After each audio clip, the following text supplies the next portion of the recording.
Durante décadas, Estados Unidos ha sancionado a personas, empresas, entidades y naciones enteras, diseñadas para asegurar que los gobiernos de esos países perjudicados no se beneficien de las operaciones estatales o de transacciones comerciales que puedan permitir actividades o convenios que estén dirigidos a subsanar las carencias de los pueblos, lo que obviamente atenta contra los derechos humanos.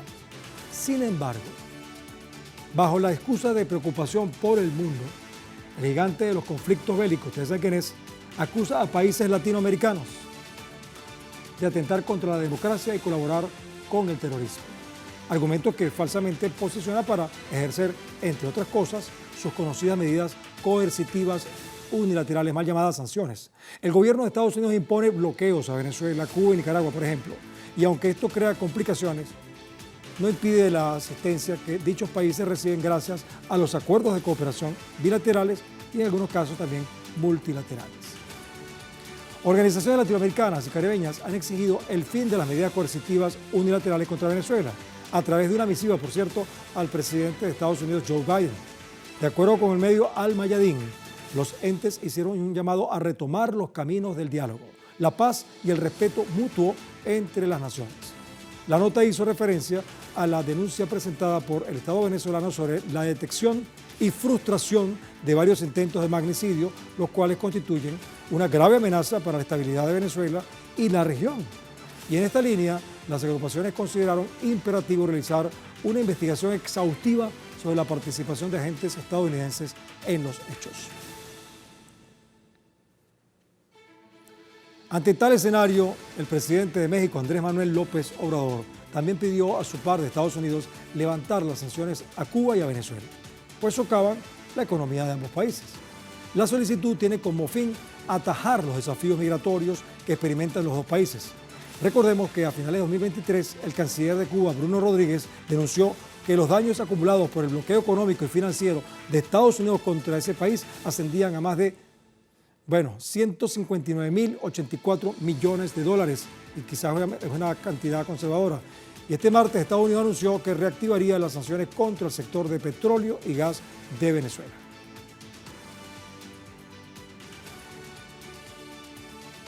Pero antes de seguir con todo esto, debo recordarles que a través de nuestras redes sociales, a lo largo del día, hemos sondeado la opinión de nuestros usuarios sobre nuestro tema de hoy. Algunos de ustedes ya han participado respondiendo a la pregunta que les hicimos al respecto, pero vamos a recordarles y contextualizarla, porque en diversos países de Latinoamérica se han instrumentado medidas coercitivas, bloqueos, injerencistas, desconocimiento constitucional, así como politización de la justicia para desestabilizar y derrocar gobiernos. Ahora, ¿por qué ocurre esto? Le preguntamos a ustedes. Y pusimos 4 opciones, pueden ser muchas más, pero estas son las 4 que se nos ocurrieron más importantes o relevantes. Una, imponer el neoliberalismo o mantenerlo. Segundo, para controlar recursos. Tercero, beneficiar a los pueblos. Y la cuarta, más democracia y derechos. ¿Usted cree que ocurre eso por eso? Cualquiera de sus respuestas es bienvenida. Si no has participado ahora, puedes hacerlo a través de nuestras cuentas en X, @elmundoenesur, @TelesurTV, @GuillermoTelesur y @Gente Despierta, porque además vamos a revisar y asociaremos todas las respuestas para observar las tendencias. Y para profundizar más y mejor sobre este tema, por supuesto que necesitamos a alguien quien nos ayude a confeccionar un diagnóstico, una interpretación de esta situación. Por eso hemos invitado muy especialmente al abogado argentino Eugenio Raúl Zaffaroni. Bienvenido. Muchísimas gracias, un gusto. Estamos un poquito lejos, encantado. Pero ya veremos cómo nos acercamos la próxima. Por supuesto. Bueno, de todas maneras quiero decir que el profesor es experto en Derecho Penal, ex miembro de la Corte Suprema de Justicia, ex miembro de la Corte Interamericana de Derechos Humanos, es director general del Instituto Latinoamericano de las Naciones Unidas para la Prevención del Crimen y el Tratamiento del Delincuente, ex diputado de la Ciudad de Buenos Aires y expresidente de la Comisión de Redacción de la Convención Constituyente en 1996. Quisimos quitarle algo, pero después dijimos, no, es que todo es bueno, todo es importante. Profesor, bienvenido a Telesur y a Muchísimas gracias, El Mundo desde el Sur. Estábamos conversando usted y yo tras cámaras. ¿A quién se le ocurrió esta idea de las medidas coercitivas unilaterales? ¿De dónde sale esto? Bueno, las medidas coercitivas unilaterales tienen su justificación hace mucho más de un siglo. Creo que hay una ley norteamericana, si no me equivoco, de 1917, que es en las relaciones con el enemigo, pero considerando que había una conflagración mundial, una guerra mundial, la de 1914-1918. Ahora, creo que estas medidas, llamadas medidas coercitivas, es decir, dejar a un país aislado directamente, económicamente, a través de estas sanciones que se imponen a terceros, etcétera, y a través de amenazas que tienen consecuencias a veces mucho más graves que las medidas concretas, porque infunden miedo a cualquiera que quiera tratar con el país al que se está estigmatizando. Bueno, estos son actos bélicos sin guerra, esa es la realidad. Es decir, se está destruyendo, intentando destruir las relaciones económicas de un país. Ahora, ¿qué diferencia hay entre, por ejemplo, un golpe de Estado militar tradicional, lo que le llaman ustedes en el sur, por cierto, los milicos, sí, a esto? No, es diferente. Cuidado, yo si lo veo desde una perspectiva más global, digamos, creo que nosotros estamos sufriendo 500 años de colonialismo en distintos momentos. Un colonialismo originario, termina con nuestras emancipaciones, con nuestros libertadores. Un neocolonialismo que dura muchísimo tiempo, con nuestras oligarquías primero, nuestras repúblicas oligárquicas, el gomecismo acá, etc. Y después hay un momento que es cuando el capitalismo cambia, que es el actual colonialismo financiero. El capitalismo cambia, se convierte en un capitalismo financiero, el aparato financiero se hipertrofia, subordina al aparato productivo y el poder pasa a los Chief Executive Officers de las corporaciones transnacionales, de los cuales son rehenes incluso los gobernantes del hemisferio norte. Cuidado que los gobernantes del hemisferio norte no son todopoderosos hoy. No es el viejo imperialismo que era llevado adelante la batuta por políticos en el gobierno de los países del norte en beneficio de sus establishments.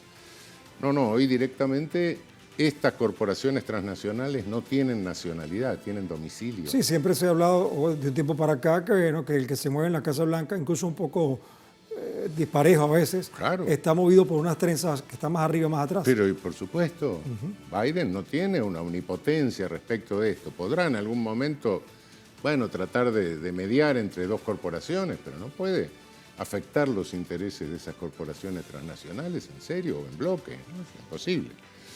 Entonces, bueno, las tácticas de dominación son distintas. Hoy hay hubo en nuestra región algunos intentos, bueno, algunos consumados, que recuerdan bastante cercanamente los viejos golpes de Estado, que fue el de Bolivia con la dictadura de Áñez.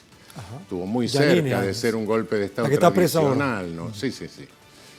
Estuvo muy cerca de ser un golpe de Estado tradicional. Los otros no. A veces son procesos de impeachment, como en Paraguay, como en Honduras. ¿El de Dilma Rousseff? Como el de Dilma Rousseff. Y otras veces son persecuciones que se hacen a través de los poderes judiciales. Mire, vamos a ver una cosa, vamos a revisar un poquito, sobre todo para otros países del mundo, no solamente para Venezuela, las acciones ilegales impuestas por Washington contra Venezuela. Sí. Les decía yo, el equipo nuestro, ajustando, digamos, conceptos, no son sanciones, nosotros no somos un país bajo un orden policial. Sí. Menos entonces Estados Unidos puede sancionar a Venezuela. Lo que hace son medidas coercitivas unilaterales ilegales. Sí. Son más de 900 que han afectado al pueblo venezolano, causando además un declive económico sin precedentes. La nación dejó de percibir, dicen algunos, aproximadamente 320 mil millones de dólares por los bloqueos, mal llamadas sanciones.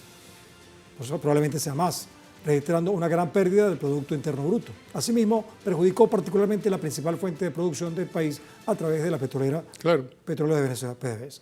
Bueno, entonces, ese tipo de medidas, por ejemplo, ¿cómo se construye eso? Yo creo que directamente, bueno, estamos viviendo en el derecho internacional, como en cualquier rama del derecho, una cosa es la norma, una cosa es el deber ser y otra cosa es el ser. Es como la verdad procesal y la verdad... Esto es el deber ser, es algo que debe ser, pero no siempre es. El camino del deber ser al ser es lucha por el derecho. Y bueno, es un tema ético además. Un tema ético, un tema jurídico, un tema de poder, claro. Ese es el asunto. Bueno, sí, en el derecho tenemos todas las normas, tiene usted razón, son absolutamente ilícitas, pero bueno, ellos tienen el poder de hacerlo. Ya va, pero... Es decir, el deber ser ahí no pasa al ser mecánicamente. Vamos, pues yo lo nombro ahora a usted abogado de los países que han recibido medidas coercitivas. Sí. ¿Qué acción acometería usted para darle justicia? Acudiría a todos los órganos internacionales a los que puedo acudir. ¿Pero cuáles? Porque hay algunos que son plegados. Bueno, ahí está el problema. Ahí está el problema, lo que le decía, del ser al deber ser, del deber ser al ser, hay un camino. Lo que sí veo, bueno, frente a todo esto, hay resistencia de los pueblos, hay reacciones de los pueblos, no son tan omnipotentes en determinados momentos. Y los esquemas de poder varían también. Hablando de resistencia de los pueblos, Cuba ¿sí? es otro de los países afectados por la hegemonía de Estados Unidos. La agresión estadounidense contra la isla caribeña ha causado pérdidas comerciales de más de 144.000. Se me enreda la lengua nombrando las cifras porque creo que es hasta mucho más, 144.000 millones de dólares en las últimas 6 décadas de revolución. Creo que es más, con la intención de desestabilizar la economía, que lo han hecho, por cierto. En este sentido, prohíben las exportaciones de Cuba y limitan el crecimiento económico que habrían impedido un 9% de ascenso en el Producto Interno Bruto. Todas estas son cifras un poco, quizás, aproximadas. Y son cifras que uno puede mencionar, pero no las puede imaginar, debido al enorme volumen que tienen. Pero por otra parte, sin olvidar los daños colaterales, ¿no? Bueno, los daños colaterales ahí los aprovechan. Entonces dicen, miren, se están violando derechos humanos. Claro, como si no se violaran derechos humanos en el resto de nuestra región, ¿no? Por un lado. Y por otro lado, claro, si a uno lo tienen agarrado del cuello contra una pared y patea, dice, ah, mire, está pateando, es agresivo. Bueno. Debería asfixiarse, táctica, ¿no? De manera pacífica. Claro, de manera pacífica hay que dejar que a uno lo ahorquen, ¿no? Okay. Bueno, pero no puede ser que entendamos que eso es así sin pensar cómo debería ser, como usted lo decía. Ahora, ¿cómo salimos de esto? ¿Cómo debería ser? El derecho es lucha y la lucha se da en una relación de poder. El poder es dinámico. Detrás del derecho está la política y está el poder. No hay nada que hacerle. Hay que tener claro para dónde se va, hay que resistir y ningún poder es eterno. Todo poder cambia. Y también las hegemonías mundiales. Y parece que hay un síntoma claro de que se está moviendo el mundo hacia otra dirección. Por supuesto, hemos pasado, el mundo bipolar se terminó y se ha pretendido un mundo unipolar y yo no creo que sea viable un mundo unipolar. Iremos, aparentemente, es un momento de transición en el que posiblemente vayamos a un mundo multipolar. Veo entonces una esperanza, optimismo. No, por supuesto. Pero veamos lo que está pasando en Nicaragua, que tiene una historia muy particular. Vamos a conocerla. Las agresiones de Washington se remontan a los años 80, por decir una fecha, en acciones contra la revolución sandinista. Y de esta manera Estados Unidos buscaba impedir una Nicaragua libre y soberana. Asimismo impuso restricciones a determinadas inversiones y relaciones comerciales con el país que afectaron importaciones y exportaciones, principalmente en su rol de exportador de minerales. Ese es el caso de Nicaragua. entonces tenemos el eje del mal. Bueno, Cuba, Venezuela, Nicaragua, todo. La guerra centroamericana fue una guerra tremendamente sangrienta, una guerra terrible, de las cuales América Central no se ha repuesto del todo. Hoy tenemos algunas cosas en América Central que son bastante terribles. Lo que está sucediendo en El Salvador. ¿Qué pasa en El Salvador? Y hay un señor que directamente se puso de acuerdo con un sector, con una mara, con un sector delincuencial para controlar a los otros. Así no fue un control de todos los delincuentes, sino unos contra otros. Unos contra otros, lo cual no es una metodología nueva, ¿eh? Es la metodología que usó Pol Pot en Camboya. Empoderó a los delincuentes, los convirtió en policía, mató 2 millones de personas. Mire, profesor, vamos a hacer una cosa. Esto está muy interesante, pero afortunadamente, y el pero está de más, tenemos más chance de hablar en la próxima parte. ¿Cómo no? Vamos a despedir esta primera parte del programa, pero recuerden que aún tienen tiempo para participar en nuestra encuesta que hemos publicado en nuestras redes sociales. Pues al final de nuestra emisión, como hemos dicho, analizaremos los resultados y sabremos las tendencias de ustedes, que bueno, su participación es muy importante. Por lo pronto, al volver, vamos a profundizar en otra de las tácticas para desestabilizar y derrocar gobiernos: la judicialización de la política o el lawfare, que algunos llaman la politización de la justicia. Eso nos lo explicará el abogado aquí presente, que tiene experiencia en eso. Se ha hecho todo esto, por supuesto, en el mundo desde el sur.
Bueno, pusimos lo que llamaríamos una especie de ensalada, ¿verdad?, de imágenes de mandatarios que han sufrido el impacto de medidas específicas. Algunas son medidas coercitivas, otras han sido golpes de Estado, otras han sido lawfare, como vimos en el caso de Dilma Rousseff. Bueno, según el Centro Estratégico Latinoamericano de Geopolítica, CELAC, este CELAC es con G, el lawfare es, vamos a ver si esta definición le gusta al profesor, el uso indebido de instrumentos jurídicos para fines de persecución política, destrucción de imagen pública e inhabilitación de un adversario político. Combina además acciones aparentemente legales con una amplia cobertura de prensa o de medios de difusión de mensajes para presionar al acusado y su entorno, incluidos familiares cercanos, de modo que pueda ser más vulnerable a las acusaciones sin pruebas para lograr que pierda apoyo popular y que no disponga de capacidad de reacción. ¿Qué tal esa definición? Sí, bueno, lawfare es una expresión inglesa, como era que decirlo todo en inglés. Law es derecho en sentido objetivo y fair es campaña. Ajá. No es una campaña de derecho, sino que es una campaña ilícita. Realmente es una persecución a través de la instrumentación de jueces que cometen prevaricatos, claramente, son jueces delincuentes, sin lugar a dudas. Bueno, esto es una persecución judicial de líderes políticos, líderes populares. Es una expresión clara de lo que llamé colonialismo o tardo colonialismo financiero, cuando alguien resulta molesto, entonces, y las tácticas son diferentes. A veces se valen de poderes judiciales establecidos, como el caso de Moro, del llamado juez Moro en Brasil. Ahora lo están enjuiciando a él también. Sí, porque finalmente, como Bolsonaro tiene tal habilidad política, agredió al Supremo, entonces el Supremo anuló todo lo que había hecho Moro y legitimó la candidatura de Lula da Silva. Bien, en el caso de Rafael Correa, no. El delincuente que hoy está, creo que sigue todavía refugiado en Paraguay con los millones de dólares que le encontraron en los Panama Papers, Lenín Moreno, nombró jueces. El traidor. El traidor nombró jueces y con esos jueces procesó y condenó a Rafael Correa y a todo su gabinete. Justamente le iba a preguntar eso. ¿Cuál es la fuente para que el lawfare tenga éxito? Bueno, la primera fuente son los medios de comunicación. Yo pensé que me iba a decir el capital que está detrás de ella, ¿no? No, naturalmente. Bueno, sí, el poder es el capital financiero, de eso está claro, ¿no? Eso, que paga, ¿no? No, naturalmente. Bueno, pero los medios monopólicos de comunicación o oligopólicos de comunicación de nuestra región son parte de eso. Claro, claro. Bueno, entonces es lo mismo, no. Sí, no, yo decía porque alguna vez en una época aquí en Venezuela que un compañero periodista sacó un libro llamado ¿Cuánto vale un juez? Yo me imagino que tiene que ver con esto, ¿no? Sí, pero a veces, no, por eso estoy esclareciendo algunas cosas. A Evo Morales, por ejemplo, no se prestaron todos los jueces, ni mucho menos de Bolivia, para perseguir a Evo. Eran amenazados por grupos civiles armados. Ajá. Amenazaban a la familia, amenazaban con quemar casas, etc. Bueno, es otra la forma de captación. En el caso de Correa, ya vimos, nombraron jueces adictos y bueno, supuestos jueces, en realidad son en realidad verdugos que tienen el hacha debajo de la toga, ¿no? son nombrados específicamente. En el caso peruano, en este momento es insólito, están acusando a Castillo, al presidente Castillo, lo tienen preso, por delito de rebelión. Y Castillo hizo un discurso, a los 10 minutos lo metieron preso. Pero él pretendía anular el Parlamento también, ¿no? Sí, eso dijo en el discurso, pero un discurso de campaña, porque él sabía que no tenía nadie. Y no tuvo a nadie, su custodia lo detuvo a los 10 minutos. Entonces, ¿dónde está el levantamiento armado? Que es el delito de rebelión. En el peor de los casos es una tentativa inidónea. Ahora, mientras lo procesan y mientras una fiscal medio complicada, ad hoc prácticamente, le pide 34 o 36 años de prisión, no sé qué barbaridad. Ya le dio un ataque cardíaco, ¿no? Sí. A Pedro. Sí. Y en tanto sueltan al genocida Fujimori. Exacto. Y hay 40 muertos. ¿Todo eso es lawfare? No. Todo eso es lawfare. Sí. Lawfare. Y hay 40 muertos por la acción represiva de esta señora, traidora, que es la presidenta provisoria, no sé qué, de Perú en este momento. Bueno, lo que llaman una presidenta de facto, pues. Una presidenta de facto. Incluso autoproclamada, como algunos, que últimamente Sí. ha habido esa figura, ¿no? Autoproclamaciones de presidentes. Bueno, claro, sí, sí. Mire, nosotros revisando en el pasado, no vemos más allá. El caso paraguayo creo que es el más antiguo en Latinoamérica. ¿O hay otro más viejo que ese? Creo que Honduras, si no me equivoco. ¿Honduras antes? Honduras antes, me parece. Cuénteme un poco dónde fue que se metió un el experimento.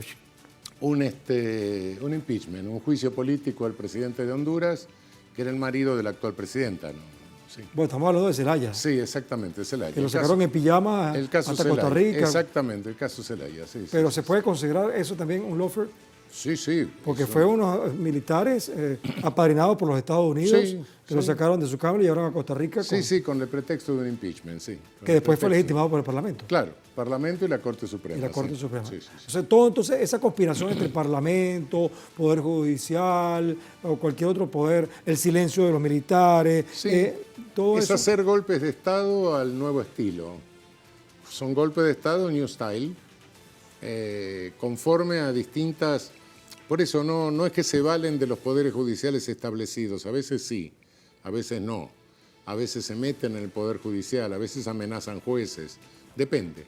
El panorama ha sido diferente en la región, pero de cualquier manera sí, son deformaciones o patologías institucionales que generan para eliminar líderes que les molestan. Profesor, me están informando que tenemos un problema, el tiempo. Sí. Y a mí me da mucha rabia porque cuando veo que la cosa se está poniendo buena, entonces me dicen, ya, hasta ahí. Pero yo no quiero que se vaya sin que nos diga cuál es la luz del túnel.